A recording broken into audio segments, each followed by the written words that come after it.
Hello，歡迎嚟聽盲盒講古仔，記得第一時間訂閱呢個頻道啦，順手點返個讚、轉發分享啦。歡迎收聽粵語盜墓小說《鬼墓秘藏》，演播南粵蒙面俠，第184集。修理廠嗰個光頭男人唔知道幫呢部愛麗舍改咗啲乜啊！劉志元一拉嗰隻環，呢部爛鬼車就好似食咗炮仗咁啦。嗰種喺角道裏邊直線加速嘅推背感，恐怕淨係得當時嘅我哋可以感受到嘅啫。我拿住車頂嘅把手，面色好難睇咁睄咗一眼，儀表指針定格喺150邁已經唔喐噶啦。我知道家陣嘅速度怕係遠遠唔止150啊！豆芽仔一開始嗰陣仲嗷嗷聲嗌咗幾句，到咗幾分鐘之後，佢嘅表情就同我差唔多啦。嗰部車直線加速，揈開咗兩部桑塔納，喺接近星星灣段岔路口嗰陣，逐步減速啦噃。落咗車之後，愛麗舍嘅輪胎一陣燒窿除，呢度仲算轉彎比較少，就算係咁，豆芽仔落車之後都嘔咗兩啖。劉志元喺度吹啦，嗰邊啊，快啲走！喺前邊條路道冇幾遠處停住一部貨箱車，嗰部車打住雙閃嘅，我哋三個被帶住向住嗰度行過去啦。到咗地方之後，江仔直接拉開個車門，喂，你哋終於都到啦，志元哥，快啲直接上車！三個人捐喺後排，非常之逼啊。江仔好緊張咁話：就咁啦，我哋走啦，劉哥。劉志元岌咗下頭，佢睇住我哋三個，我哋山東男人講嘢比較直。今日我劉志元幫咗你哋，如果有一日我撞到難處，希望你哋亦都可以幫把手。山唔轉水轉，希望以後仲可以撞到你哋啦。等你哋出咗銀川，我就冇辦法幫手噶啦。保重！我同小軒逼喺後排，睇住劉志元岌咗下頭，互相講咗一聲保重。隨後呢，劉志元上咗嗰部愛麗舍，繼續向前開啦。亦就幾分鐘唔到，我見到兩部桑塔納順住角道呼嘯而過，去追部愛麗舍。見到車都行遠咗啦，港仔擰翻轉頭，你哋唔使擔心志元哥嘅，以前我哋都係跟住寶田叔揾食噶，撞到咁嘅嘢唔係一次兩次噶啦，放心啦。隨後我哋坐上咗呢一部拉飼料嘅廂貨車上路啦。江仔年紀唔係好大嘅啫，80後嘅人。頭殼上邊有道刀疤嘅，佢年紀大概20零歲啦，皮膚黑乜乜咁，條頸度掛咗一串金鏈。俾我留低深刻印象嘅係江仔部車上邊有一隻鷯哥，冇錯啦，江仔喺部車裏邊養咗一隻純黑色嘅鷯哥。呢隻鷯哥咧比手掌啊大一啲，喺車裏邊見到人嗰陣咧就會話：恭喜發財，恭喜發財，你個老味啊！呢隻鷯哥一講粗口，江仔有啲唔好意思啦。呢隻雀咧係我阿妹買俾我嘅，跟咗我5年噶啦。係公噶，佢有個名嘅，叫做林哥。你哋嗌佢咧，佢會有反應噶。你唔信試下？江仔喺車頂嘅鐵皮上邊打咗個窿嘅，用鐵絲吊咗個鐵籠。呢隻雀喺籠裏邊就飛上飛落。豆芽仔覺得幾過癮，對住個籠就叫啦：林哥，林哥，跳啦星，跳啦星。隻鷯哥連續鬧咗2句，豆芽仔咔咔聲笑啊！哇，呢隻雀真係成咗精啦！江仔開住部車從109角道出咗銀川，隨後上咗京藏高速，部廂貨車一路向南邊開，佢要帶我哋去嘅地方係甘肅蘭州。提到蘭州呢笪地方，各位係咪瞬間就諗到咗一個詞呢？蘭州拉麵。呢就係嗰種用一隻牛做咗10年拉麵，隻牛仲生勾勾咁亂咁跳嘅蘭州拉麵。從銀川到蘭州400幾公里啦，部貨車仔開得唔係好快嘅啫。我哋係夜晚8點零鐘嚟到蘭州，江仔要急住向養殖場送飼料啊！佢將我哋等喺路邊之後，拗咗個頭出嚟講啦：幾位，啲牛冇嘢食啦，老細催得好急啊！我要先去嗰邊寫低啲資料先。你哋後邊呢，就係張蘇灘菜市場，穿過菜市場後邊就係小食街嚟噶啦。你哋先去入飯先啦，留個電話俾我寫低啲貨，再翻嚟幫你哋安排地方住啦。見到江仔揞出一部三星嘅翻蓋手機，豆芽仔話：江哥你都幾有錢噃，用咁好嘅手機嘅。唉，有咩錢啊？呢部嘢前年志源哥買俾我噶，都用咗2年啦。喂，講個 number 嚟聽下。啊，咁啦，留我個 number 啦。我同江仔報咗電話號碼。江仔走咗之後，我哋3個一拍咁行入咗張蘇灘市場啦。銀川嘅樓仔就好多嘅，而蘭州就高樓好多。張蘇灘夜市喺當時係一絕啊！直到今日，我都仲經常可以諗翻起當地嘅夜市嘅。迎面進入市場，除咗趕住鐘數嚟買啲平價菜嘅蘭州大媽，仲有唔少成群結隊嘅擁住鐵圈喺度跑緊嘅僆仔。夜市門頭上邊掛住條幅嘅，條幅上面寫住絲綢之路迎賓客，蘭州夜市逛蘇灘。夜市裏邊人聲嘈雜，有賣氣球嘅，有賣糧食種子嘅，賣糖葫蘆嘅，賣菜賣肉嘅，仲有賣細路仔玩具嘅等等。從人群之中穿過咗夜市，就到咗市場後邊嘅小食一條街啦。我哋求其入咗一家鋪頭，要咗3碗拉麵，加咗3個芝麻燒餅。呢家店啊幾正宗噶噃，淨係埲牆上面貼住嘅麵條嘅粗幼就寫咗13種，無細、細麵、3細、2細、1細、一柱子、9葉、薄闊、闊麵、大闊、皮帶闊、蕎麥玲子、4玲子。唉，反正唔知係乜鬼啊，照講俾大家知就係啦。我同小軒要嘅係普通嘅2細，豆芽仔要嘅就係無細。倒啲醋，再倒啲辣椒油落去。豆芽仔時呢隨嚟咁，一連食咗2碗麵同2個燒餅。食完之後，豆芽仔打咗個飽嗝，拍咗下自己脹卜卜嘅肚腩。哇，食到脹晒添。哎呀，眼瞓，搵笪地方瞓覺啦吓。小軒搞住啲麵湯。江仔哥佢寫資料都仲未翻嚟，佢唔係話幫我哋安排住嘅地方咩？就等下啦。我岌咗下頭，話係等江仔電話啦。我哋啱啱嚟到呢度，人生地不熟咁，如果俾人劏咁點算啊？聽佢嘅安排啦。我哋等嘅時間就真係唔短啦。江仔夜晚11點零鐘先至過嚟，嗰陣時張蘇灘市場有好多商戶都已經熄咗燈噶啦。哎呀，唔好意思啊，各位。撞到啲事阻咗添，快上車啊！我拉你哋去住嘅地方。志源哥將你哋交咗俾我，我要安排好你哋先得。江仔開住車，將我哋帶到咗一家個名叫做三友旅館嘅旅店，位置呢離甘肅博物館好近嘅啫。江仔同呢間旅店嘅老闆發哥好熟嘅。上咗2樓之後，江仔就講啦：而家都好晏噶啦，各位，咁我行先啦吓。光頭佬發哥係我老友嚟噶，你哋喺呢度就安安樂樂咁住住啦吓。金鳳凰咧搵唔到呢度嘅，我仲要喺蘭州踎一段時間，有咩事打電話聯繫啦。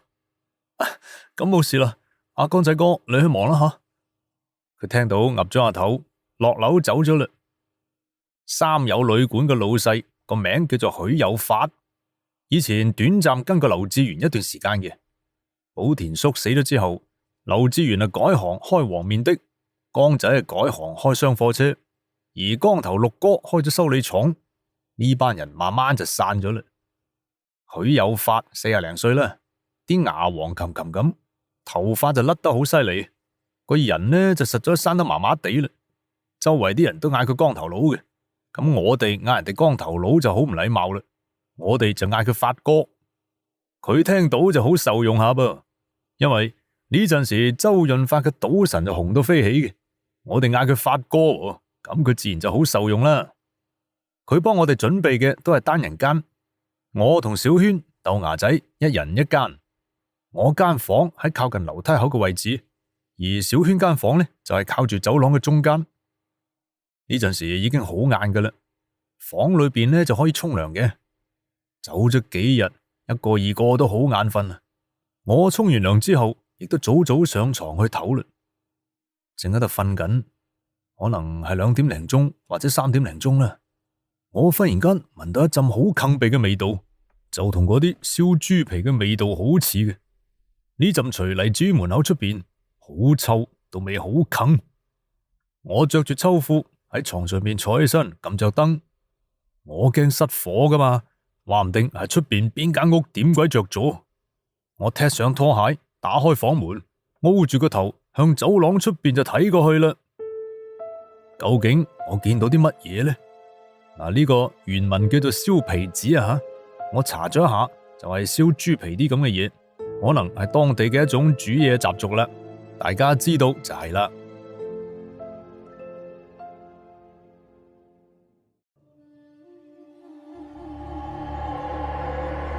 歡迎收聽粵語盜墓小說《鬼墓秘藏》，演播南粵蒙面俠，第185集。三有旅館啲客就唔係好多嘅啫，旅館嘅走廊為咗慳電冇着到燈嘅，一開門啫，嗰陣燒皮子嘅味道就更加之大啦。我手邊就冇電筒啊，於是我就揸住手機嚟照明啦。行到咗走廊嘅出邊，呢度就係2樓嚟，上邊仲有一層3樓。喺走廊中間嘅位置就係上3樓嘅樓梯口啦。樓梯口嗰度擺住一個公用嘅綠皮垃圾桶嘅，嗰啲燒皮子嘅味道就係從嗰度飄過嚟嘅。轉角位嗰度仲隱隱約約着住啲火光添，唔會真係着火係嘛？我揸住手機，急急腳腳咁行過去啦。邊個啊？邊個喺嗰度啊？我啱啱行到轉角位樓梯口呢度，突然間見到有個女嘅踎喺地下噃，地下仲放住一個洗面盤嘅，盤裏邊燒住一啲嘢，洗面盤嘅周圍散落咗一啲雞毛添。聽到我喺度嗌佢，呢個燒嘢嘅女人一昂高個頭，我失驚無神見到佢塊面，半夜3更啊，爭啲嚇死我。呢個中年女人40-50歲到啦，短頭髮嘅，着住一身紅色嘅無冷睡衫，令人睇見就驚嘅係佢塊面啊！佢面上密質質咁，冚唪唥都有啲紅色嘅巴巴子，可能係痤瘡一類嘅皮膚病嚟。我頂啦！我嚇到大鬧咗一句，忍唔住一腳就兜咗喺呢個女人個頭度。佢俾我一腳踢到影，攤喺樓梯上面，咿咿咬咬咁喺度慘叫啦。我呢陣時先至反應過嚟，呢個係個人嚟，即刻撞起個膽嗌啦！喂，嚇鬼死人啊！你做咩啊？半夜3更喺樓梯口燒嘢嘅？個中年女人揞住個頭坐翻起身，佢講嘢把聲就好似雞公咁嘅，又細又長。我睇你哋幾個就嚟要死啦，想好心救你哋一命，你踢我做咩啫？痛死阿姐我咯！聽到佢咒我哋死，我皺實眉頭。哇，你係咪有病啊？我睇你先就嚟要死啊！呢個着住睡衫、成面痤瘡嘅女人扶住欄杆企翻起身，指住我。我知得你唔信，不過後生仔，我睇你以後有牢獄之災噶。唔單止你，以後凡係跟喺你身邊啲人，橫死嘅橫死，入賊嘅入賊。如果你想破解嘅話呢，咁聽日晏晝嚟活禽市場揾我啦。講完，呢個成面痤瘡嘅女人深深咁睇咗我一眼，佢用塊布墊住，捧住個面盤落樓離開啦。我喺原地成個牛晒，或者話我係俾佢呢番說話拋窒咗。死，牢獄之災，入賊坐監啊！呢幾句說話一直係埋喺我心底最深處嘅恐懼嚟嘅。我有啲失魂落魄咁翻到自己間房，翻來覆去瞓唔着啊，失眠啦。第二日朝頭早起身落樓，我見到光頭發哥喺1樓拖地，於是就問佢啦：發哥，我同你打聽件事啊吓，你呢棟樓裏邊有冇住一個女人啊？40-50歲到啦，短頭髮嘅，塊面度都係啲痘痘啊、痤瘡啊咁，睇起身有啲得人驚噶。發哥扶住個地拖，睇住我岌咗下頭。哦，有咯。哦，兄弟，你講嘅係雞腳婆係嘛？佢喺活禽市場裏邊擺攤賣雞嘅。唔住喺我呢處嘅。做咩啊？兄弟，你見到佢咩？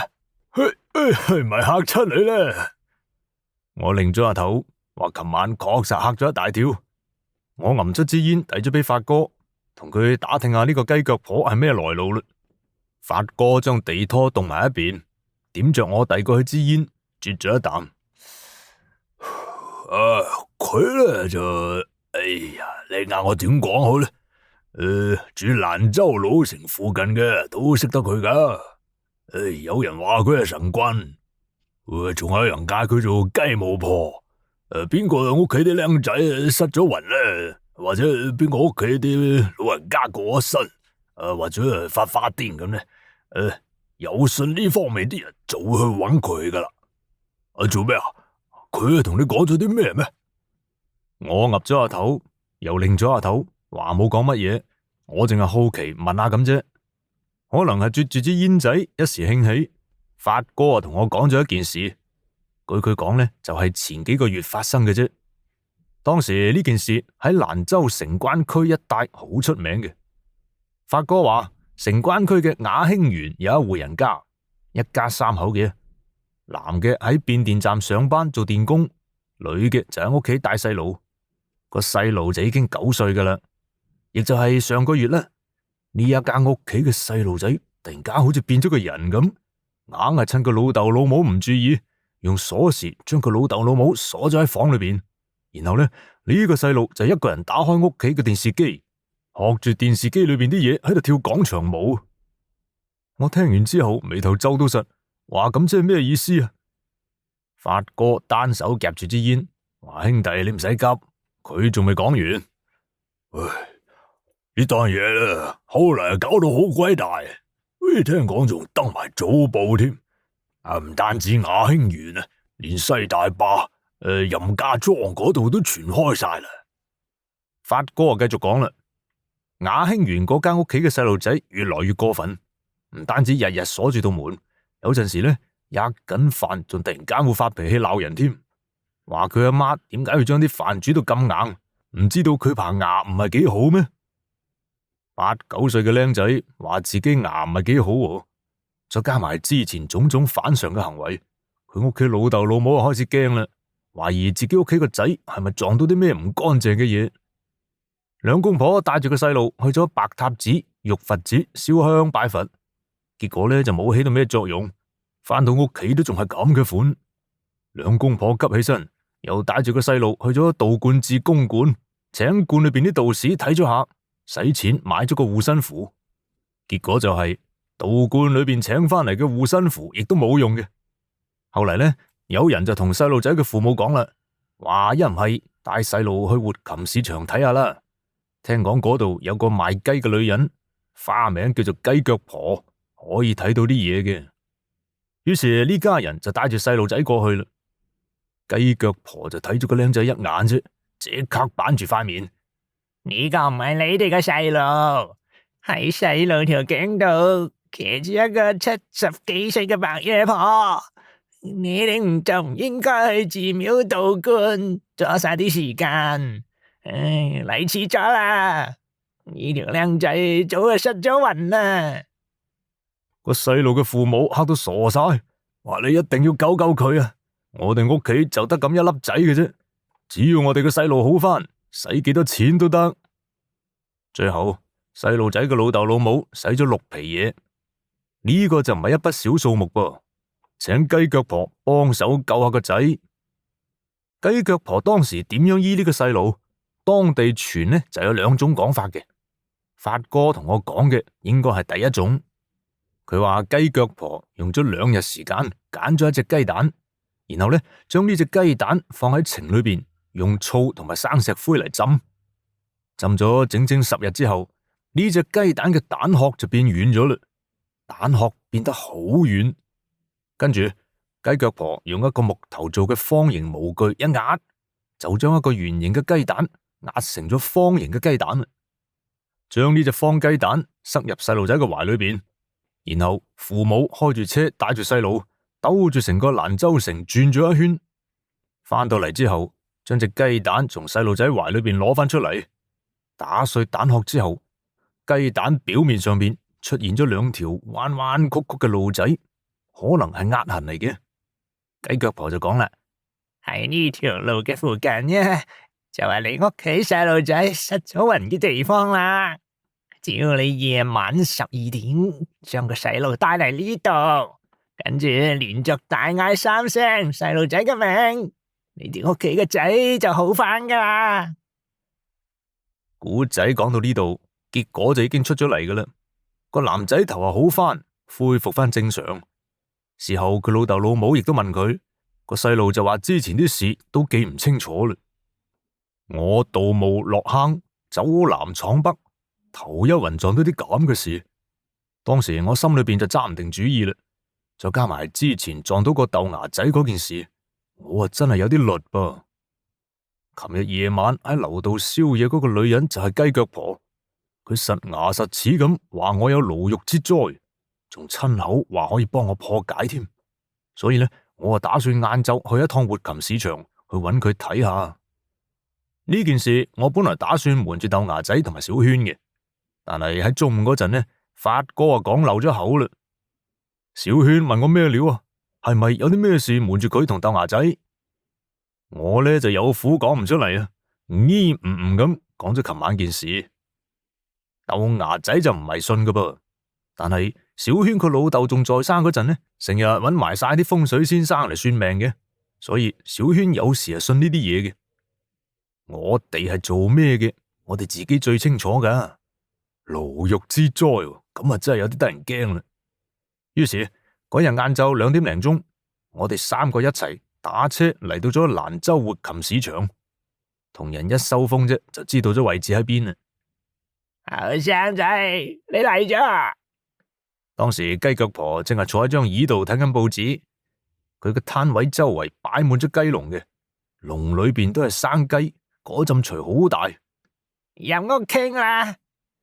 佢等低報紙，企起身將我哋帶咗入屋裏邊。屋裏邊有張供台嘅，台前邊擺住香爐王子，而香爐嘅後邊供奉住一尊泥像。呢個泥人像做得就好奇怪嘅，有一塊用泥捏成嘅女人面，呢個泥像嘅下巴位黐住一大堆用黑布條剪成嘅鬍鬚，一條一條咁。更加奇怪嘅係呢個泥人像嘅下半身啊，竟然就冇人對腳嘅，淨係得一隻腳嘅啫，仲係一隻大爪嘅雞腳。豆芽仔見到之後把口唔收啊，佢指住就講啦：我做個咩嚟㗎呢樣嘢？我妖怪嚟㗎！一聽到呢句，嗰個女人即時黑起塊面，發嬲啦噃。佢指住豆芽仔：後生仔，口花花咁慣咗，你因住行夜路俾車撞死啊！呢個係我阿媽。好啦，呢位雞腳婆應該係有啲料到嘅，我哋下集再詳細講下佢啦。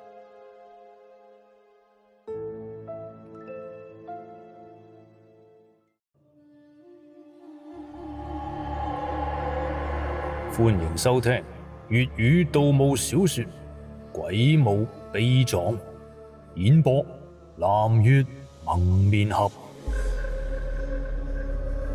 第186集。豆芽仔指住個泥人像，忍唔住又講啦：咩話？呢個係你阿媽？你阿媽生成咁樣嘅咩？我見到雞腳婆面色唔係幾好睇，嗱嗱聲掹住豆芽仔，嗌佢唔好出聲。我同雞腳婆講啦：我今日嚟咧就唔係第啲嘢嘅，關於你琴日講嘅嗰啲，我就係想過嚟問下，你話我有牢獄之災，依據係咩啊？雞腳婆揸住雞毛掃，發咗下泥像身上面嗰啲灰。依據？冇依據，我係唔想見死唔救啫。後生仔，你信嘅話就可以坐落嚟傾啊！如果唔信，佢指咗下道門，道門就喺嗰度，而家可以走啦。我岌咗下頭，咁啊就當我信啦吓。你話呢個係我嘅災嚟，咁具體要點樣先可以破到呢個災啊？雞腳婆擰咗下頭，有啲神神化化咁。難啊！你去城關一帶收下風啦。我李小男都幫咗幾多人啊！後生仔，你呢個災，如果想破嘅話呢？咁要幾多啊？我眉頭一皺，我知道佢嘅意思係想要錢。雞腳婆噬開棚牙一笑，成面紅色嗰啲白白紙都擠埋咗一嚿。佢伸出咗一隻手指，1萬？唔係，你嘅災太大啦，我要10萬。咩話？10萬？豆芽仔聽到直接笑。嘿，你係咪以為我哋都傻仔嚟噶？我哋啲錢你估風吹翻嚟噶？你破咩災啫係嘛？最多俾你5嚿水，你做唔做啊？雞腳婆即刻黑起塊面啦！後生仔，你又理解錯啦吓！我嘅意思係一個人10萬，你哋3個人加起身就係30萬。我嘅本事值咁多嘅咩話？3萬5嚿水我都覺得俾多你啊！歐陽，我哋走啦！豆芽仔連拉帶掹咁將我拖翻出嚟，而且大聲話：呢條友就係滾友嚟嘅，我哋唔可以上當，嗱嗱聲翻去啦！豆芽仔擰轉頭又對住小軒嗌啦：喂，仲留喺度做咩啊？你快出嚟啊！小軒就一直冇出聲噃，被豆芽仔嗌出嚟之後，先至講咗一句：呢件事寧可信其有啊！佢話可以幫我哋消災，我覺得我哋可以同佢傾下噶，睇下可唔可以要少啲。哎呀，我頂！你兩個做乜 Q 啫？豆芽仔指咗下自己個頭：你哋個老母生銹係嘛？我翻去得唔得啊？3個人意見有分歧啊！翻到咗三友旅館之後，我哋又閂埋道門喺度商量啦。我哋討論咗個零鐘頭，亦都冇個結果。豆芽仔突然間企起身，行到門口，要錢又冇啊！講完，佢一下就拉開道房門。喂，發哥，你做咩啊？豆芽仔突然間拉開道門，我見到旅館嘅老細發哥爭啲成個搭咗入嚟。豆芽仔有啲思疑咁睇實佢，發哥，喂，你啱先唔會係蹦喺門度偷聽我哋講嘢係嘛？點會啊？發哥睇住我哋就笑啦。哎呀，我咁啱經過啫嘛，我見到你哋呢間房度門好似未閂埋，我仲以為人出晒去添，我咪諗住幫手閂下咁啫嘛。人都喺度就得啦，咁我落樓啦吓，有咩事咧嗌我就得噶啦。佢講完，擰轉身就落咗樓啦。我見到佢落樓，亦都冇為意。跟住豆芽仔自己嬲爆爆咁翻咗自己間房，而家咧就剩低我同埋小軒啦。我閂翻到房門，小軒啊，你啲傷而家點啊？小軒坐喺沙發上邊猛咁擰頭，佢突然間昂高頭睇住我，歐陽，一唔係，你想講咩就直接講咯。小軒企起身行過嚟，佢突然間拉住我隻手，對眼睇實我，我心裏邊硬係囉囉攣咁，成日有啲驚啊！我哋唔好理豆芽仔啦，一唔係我哋兩個夾啲錢俾嗰個雞腳婆啊，等佢幫我哋破咗呢個災啊！我聽到佢咁講，我係有啲驚訝噃。喂，雞腳婆話要30萬噃，你意思係我哋兩個一人出15萬？小軒鬆開我隻手，睇住我岌咗下頭。不過好快佢又擰頭啦，耷低頭有啲唔好意思。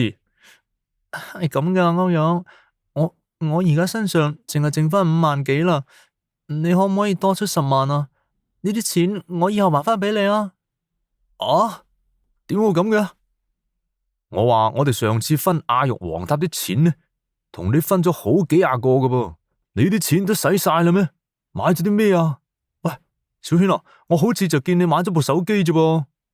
小軒嘤嘤嘤嘤咗半日，一陣呢就話自己買珠寶首飾啦，一陣又話自己借咗俾香港嘅一個朋友，前後都唔拉更嘅。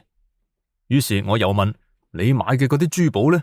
啲嘢攞出嚟俾我睇下，幫你睇下係唔係俾人昆咗？見到我喺度逼問，小軒仲真係翻自己房度攞咗個細首飾盒出嚟。佢睇起身有啲心虛，將個首飾盒遞咗俾我。個首飾盒就唔係好大嘅啫，3-4公分咁長，冇可能係裝手鐲之類嘅大件嘢嘅，最多就係裝啲耳環、吊墜之類嘅細嘢。女仔啊嘛，天生就中意呢啲嘢嘅。我諗住，就算佢買啲嘢係差咗啲，我亦都唔會講出嚟，仲會讚啲嘢好靚添。結果等我翻開個首飾盒，見到裏邊啲嘢，我成個牛晒。呢啲咩嘢嚟噶？翡翠啊！首飾盒裏邊係一件翡翠吊墜，男戴觀音，女戴佛啊嘛。雕刻嘅題材就係普通嘅大肚彌勒佛，大細呢比指甲就大啲多嘅啫。呢一件翡翠彌勒佛雕工啊麻麻地，顏色發暗，基本上冇綠嘅。彌勒佛個肚睇起身灰蒙蒙咁，呢樣嘢喺翡翠裏邊最多係算個豆種老油青，連羅種都未夠班。我聲震震咁問啊：喂，你幾時買噶？你使咗幾多錢啊？小軒耷低頭唔敢睇我，咿咿嚶嚶咁講嘢，好似蚊滋咁聲。喂，我聽唔清啊！你話幾多啫？佢咁樣先係大聲咗啲。